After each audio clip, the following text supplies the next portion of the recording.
Here we are, episode 8. Hello, everybody. This is the story of how I woke up as a fourth generation born in Jehovah's Witness. My great-grandmother, she was in the concentration camp because she was a Jehovah's Witness. So we had our whole family history, and, I really have to say that I was always very, very proud that during Hitler times, my great-grandma took a stand for what is right. I always felt like that was such a sign of true religion that the Jehovah's Witnesses didn't participate in any of that stuff. I had such pride of that. And I had to reckon that with myself. Like, a lot of people when we left said, your great-grandma, she risked dying and was put in the concentration camp because she stood firm for her faith, and like, what are you doing now? You're forsaking them and all this. But at the end of the day, they were true to their cult, and their loyalty was to their cult.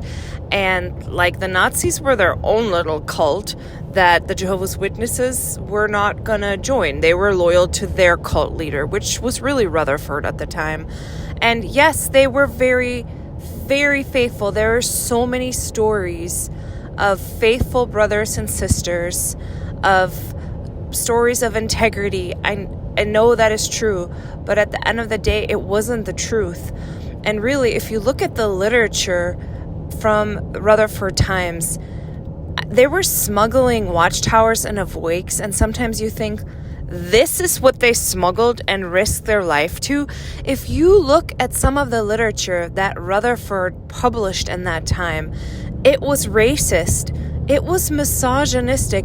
I about was so floored reading some of the things, and I'm like, people risked their lives for this, and they stood up against the Nazis, and that was a beautiful thing, but this wasn't really the truth either. And I'm going to try to show some screenshots of like the things that Rutherford wrote. Yikes. And we always wanted to kind of dig into our past literature, but we really didn't have access to it, or did we have the time? The organization keeps you so busy, and that's really what a cult does. A cult keeps you so busy that it's always moving forward on the hamster wheel, and you don't have time to dig into the past. So, and I think I've told the story in a previous episode, but it really kind of struck me at the time when they started doing the online library. I was really excited because I've always wanted to read our old stuff. And I said to an elder, I'm so excited because I'm really looking forward to some of the things like from Rutherford and Russell time. And the elder, who was a former Bethelite, said to me, they will never publish those things on the Watchtower Library because, it just goes to a certain year and then stops. And I said, why? And he didn't really answer, but it was so, I still remember it to this day that was kind of shocking. Like, why does it end at, I think it's like in the early 50s. Correct me if I'm wrong, please. But it just has a stop date and it doesn't go back. Why aren't they putting all the literature on there? And, it was really shocking after I woke up to hear all the stories of people, how they purged the kingdom halls of the old literature. Like, they asked the elders to take all the old stuff out and destroy it. I mean, that's crazy. If you think about it, at some assembly, at some convention, this was a new book release that was from Jehovah. Jehovah has given us new food. And then them having to take it out of the library and destroying it really means it wasn't really the truth. Like, how does the truth get outdated, right? And another thing is, too, I am so against book burning and book prohibiting. Like, that is a thing that the Nazis did that we should never, ever read whatever you need to read. I mean, that's part of being free, is being able to read, and getting rid of books and destroying books is really disgusting and scary. So for some of those elders who got those letters to purge the kingdom halls of these older books, that's very shocking. I mean, that is shocking. So we never really had access to any of the older stuff except the book millions now living will never die that my grandpa had, that my grandpa would kind of, show us sometimes and have a little giggle at it because, yeah, that was like, they're all dead. And if you recall, there is that Watchtower Awake cover that said this 1914, this generation will never pass away. And no disrespect to any of the people on that cover, but they have all passed since. And that really is being a false prophet. How dare you make those predictions and sayings?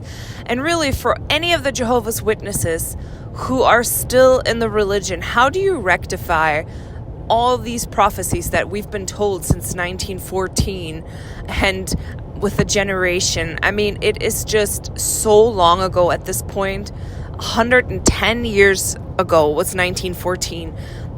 It doesn't really make sense anymore now. And yes, in the 50s, 60s, and 70s, yes, post-war, there was so much hope and excitement and things made a little bit more sense. But then by the time the new millennium came, it's kind of weird. It still hasn't come. It's a dangling carrot for us to always run after something that we will never achieve.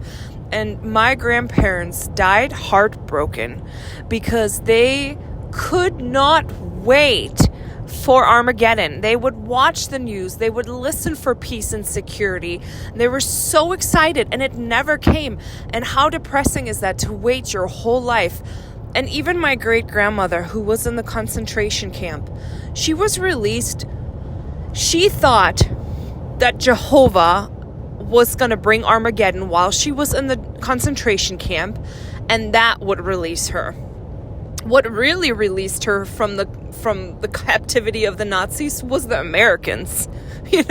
Americans released her. And then it's just really wild. She became an old woman in this system. She was in her 80s, long after the concentration camp, decades after, and then she died, waiting for this Armageddon to come. And what's so heartbreaking to me is she was gone from home 7 years. She did not see her small child, her only child, which was my grandpa. She did not see him grow up because of this hope. And hope is so strong. Hope really is strong, but it kind of prevents you from living in the here and in the now, because the here and the now is so beautiful too. We have so many people that are creating fear and doubt, and take a minute and stop fearing all this and just look around you. Life isn't that bad. We're not in North Korea. We have homes, we're doing fine, we can build our life up, we can do it. So this was us, and we had just moved to our beautiful new home. I mean, just happy with the kids, awesome, our old neighborhood, close to school, and it was just so nice. And freedom, because I felt like I am fading, I'm kind of like away, nobody knows where we moved. Yay! So great. So we're free birds. And then COVID hit. And I have a friend in Europe who is part of the XJW group that my dad is in, and he has also helped me a lot, because at the time we would talk about things all the time, and it just really helped. It's like therapeutic to be able to tell your story, listen to someone else's story. And he said to me, "You poor freed slaves of the organization, now you're back in captivity with COVID," basically, because you can't leave, you can't do anything. We're finally free to do stuff, and COVID hit. But here's what I have to say to that. We were okay. We were not like in desperate fear. I actually lost my job for a while, and the kid's dad also lost his job. And it was a little bit scary. Unemployment took a really long time to get through, and it was scary, but we stayed pretty cool. And I have to say, who really helped us too? And I'm not gonna say, like, there was always individuals of Jehovah's Witnesses, who are caring and kind. I'm not saying that. I'm really saying, like, as a group, as an organization, that's where they don't help. But who helped me was a worldly lady from school. She was the secretary at my kid's school, and she felt so bad for us. She brought us groceries. She would slip me several hundreds of dollars to be able to get through this rough time. And I was so touched by this. I just couldn't even believe it. Like, if school had anything to help families food-wise or something, she would help us. And I actually nominated her for an award with the school district because of her kindness. And she won it because I said, this lady is such a good heart. She touched us on so many levels when we were going through such a hard time. And she's like my best friend to this day. She's just such a good person. And there are good people in the world. Good people. And it just touches my heart. Like, even from my work, people would show up and leave groceries at our doorstep and do very kind things. And it's just so touching. So we kind of tried to do the best with COVID, kind of get through it. And maybe it wasn't even that bad because it kind of gave us time to collect ourselves and rest. We definitely needed to rest after all this stress because it sure had been a very rough time. So I find that the Jehovah's Witness religion also, and many cults are, is kind of like a narcissistic organization because when you sit at meetings, how they promote themselves sometimes is kind of gross. You'll hear it in comments that are just parroting the paragraph. There is no other religion that shows so much love like we do. We are the greatest. There's no one like us. And how not true that is. There's many religions that actually do help people. Don't leave people high and dry when their house is flooding. That come and help people move. I mean, if you hear the comments and how we're like, nobody has love like us. And I found the opposite to be true. And I've seen it on many instances that as a whole, and especially the organization itself, when do they really help people? Maybe as a PR move when they can get some good news coverage, but not when a poor sister or a poor brother or someone really needs help. The organization doesn't do anything. And one day, so now I'm like a single mom, and when I was still going to meetings, it was summer and it was brutally hot. And I had gone to meeting for field service with the kids. And I saw a very older brother mowing the lawn. And it was so hot. I really felt like, oh my gosh, he should not be doing that. Who's asking this older brother to mow the lawn in this heat? This is terrible. And so I went to one of the elders, and we had several congregations in one kingdom hall. And I said to him, hey, I know a lawn service. Like, I can't do it. I have kids. I'm a single mom. I obviously can't do it. And I think it's just so hot. This older brother shouldn't be mowing the lawn. And I said, but I know a lawn service. He's like a buddy of mine, and he charges $60 a month.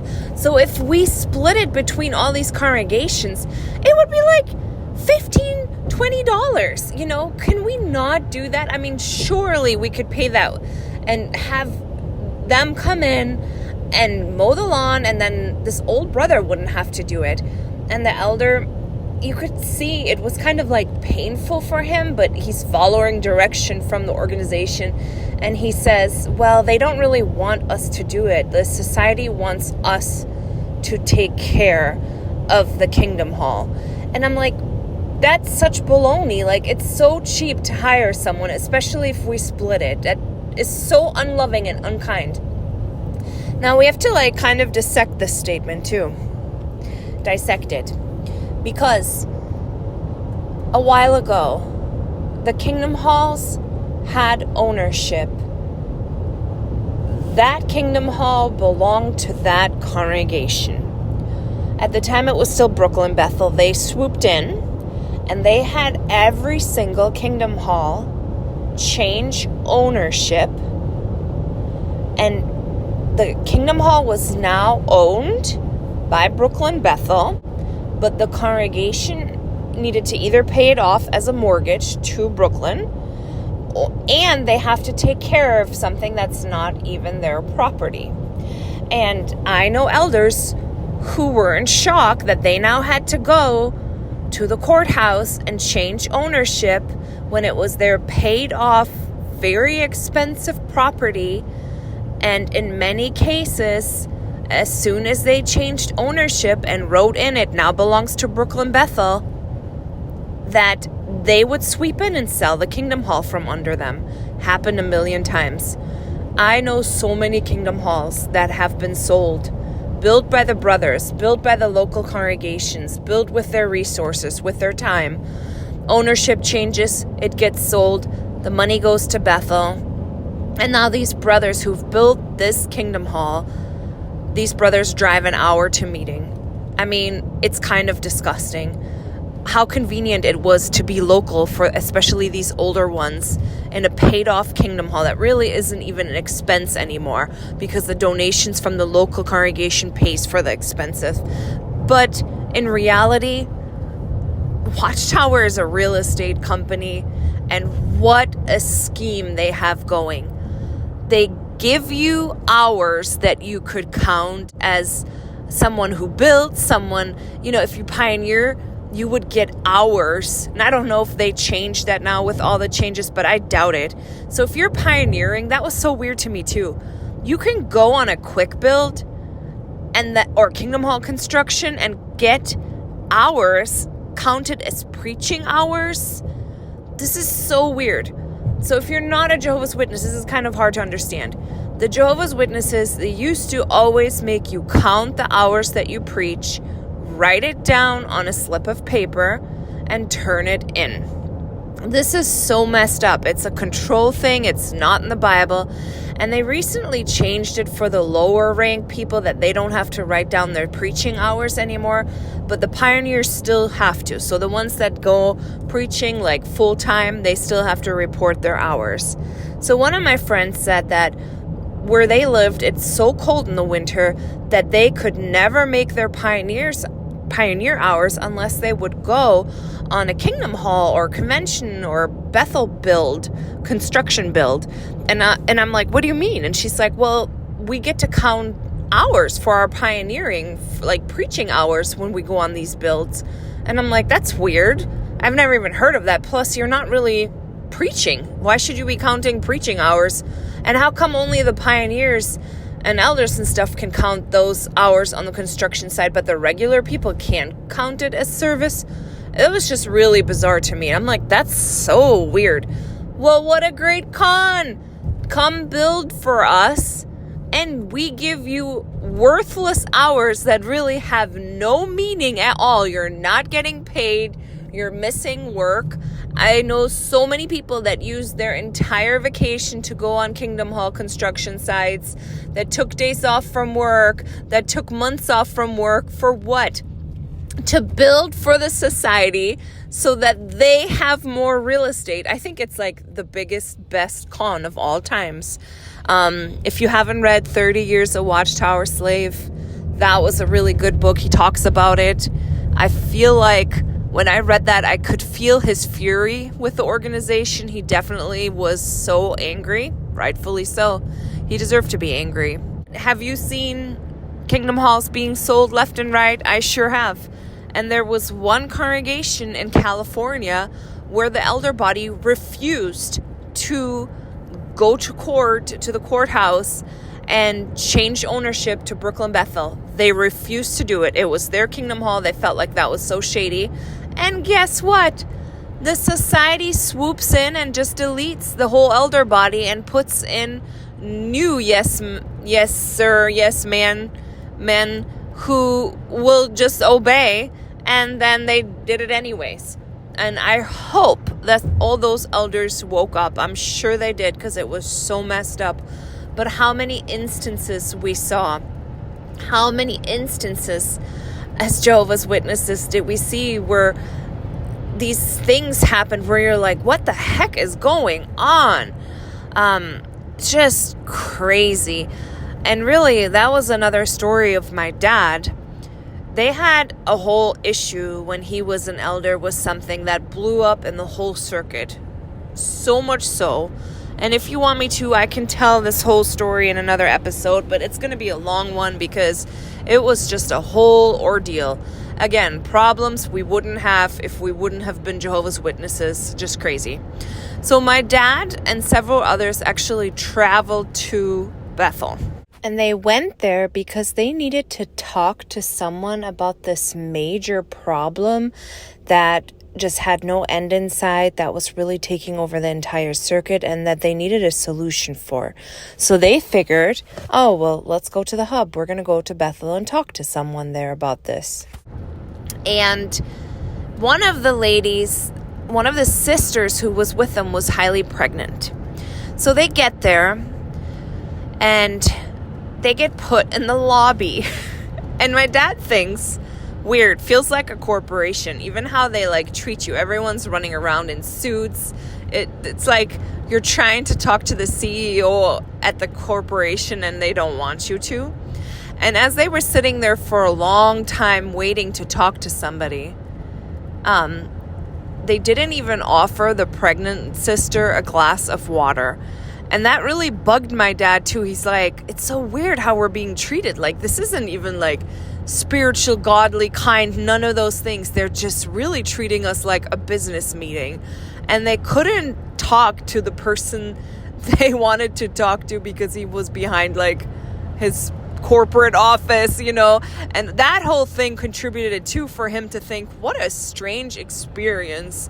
This does not seem like people who care at all about their sheep. This seemed like business and office hours as usual.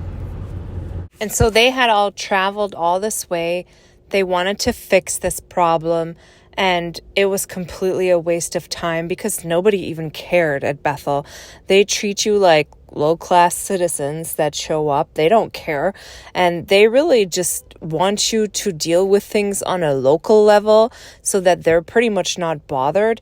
And that is why you're not really supposed to write to Bethel. That's why. They don't want to deal with it. You keep it in your congregation and let the elders figure it out. The thing is that there was elders involved in all of this mess. So there was no resolution. So this all reiterates the fact that I just don't see a lot of kindness, especially from the top down. I don't really see a lot of kindness when the governing body members talk.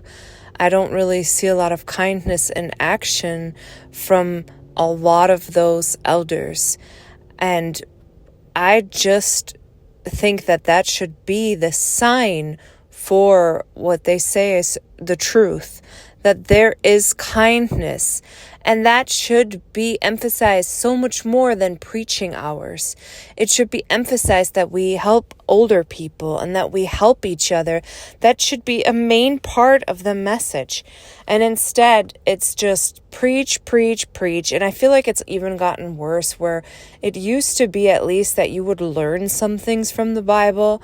And now it's just every watchtower, preach, preach, preach. I'm out now several years, and I can't even imagine sitting at the meeting anymore, hearing this over and over, all the same talks, and the talks don't even have substance anymore. My grandpa, he was really mad because he gave such beautiful talks, and he researched them deeply. They were interesting. When they started not wanting speaker to speak and bring their own points in and make their own talks, they started giving elders an outline for their Sunday talks. Oh my goodness, my grandpa hated this because he felt like you don't really have freedom to speak and speak from the heart. And isn't it so much more beautiful when people speak from the heart than rather when they're a little robot repeating lines? And a lot of speakers on Sundays, if you listen, they say, The outline says, oh, it would drive my grandpa up the wall because he's like, it should be like the Bible says. What is this outline? The outline says nothing. The outline is not an authority. It bothered him. And it also bothered him because now every Sunday the talks are so similar and the same. Which reminds me of another thing with Troy. I really wanted to, in the Watchtower study, kind of add meat to the bones. And so if we had the Watchtower study and they discussed a subject, I like to do research and add some things. Troy, who had gone to Bethel, who was close to the hub, he knew what Bethel taught. And he would get really mad at me and say, stick to the paragraph. And I would always look at him like, that's so boring if we just repeat everything that's in the paragraph. That's boring. I like doing all the extra stuff. And he's like, that's not how it's supposed to do. Stick to the paragraph. Which in turn, of course, was kind of nerve-wracking to me because now am I going to listen to my husband and stick to the paragraph?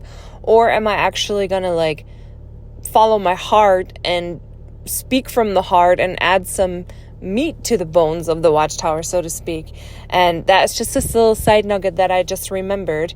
If you want to hear more about Troy and that story, I will link the episode where I start talking about the marriage and divorce to a former Bethelite and all the wild stories I went through with that.